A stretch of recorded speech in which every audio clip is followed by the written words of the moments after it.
আল্লাহ যখন এই পৃথিবী সৃষ্টি করলেন, পৃথিবীর মধ্যে ভাইব্রেশন হচ্ছিল, কাঁপাকাঁপি, কাঁপছিল পৃথিবী।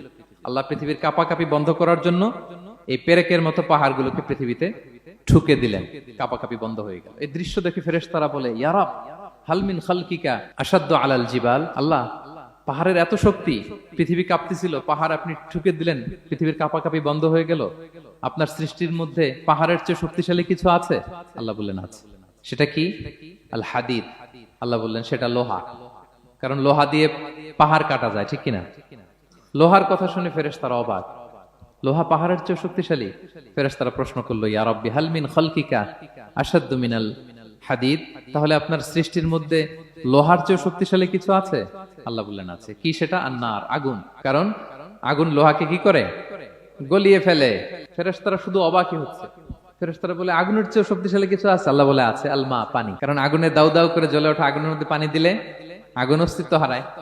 ফেরেশতারা শুধু অবাকই হচ্ছে। তারা বলে, তাহলে পানির চেয়ে শক্তিশালী কিছু আছে? আল্লাহ বলেন আছে। আর রিহ, বাতাস। কারণ বাতাস পানিকে একদিক থেকে আরেক দিকে নিয়ে যায়। জলের মধ্যে বায়ুর উচ্ছ্বাস লাগলে জলোচ্ছ্বাস তৈরি হয়, ঠিক কিনা? ফেরেশতারা আবার অবাক হয়ে বলে, তাহলে বাতাসের চেয়ে শক্তিশালী কিছু আছে? আল্লাহ বললেন আছে। সেটা কি? বলতেছে বনি আদম। ওই মানুষ শক্তিশালী যে গোপনে দান করে, এত গোপনে যে ডান হাত কি দান করলো, বাঁ হাত সেটা টের পায় না। পড়েন সুবহানাল্লাহ।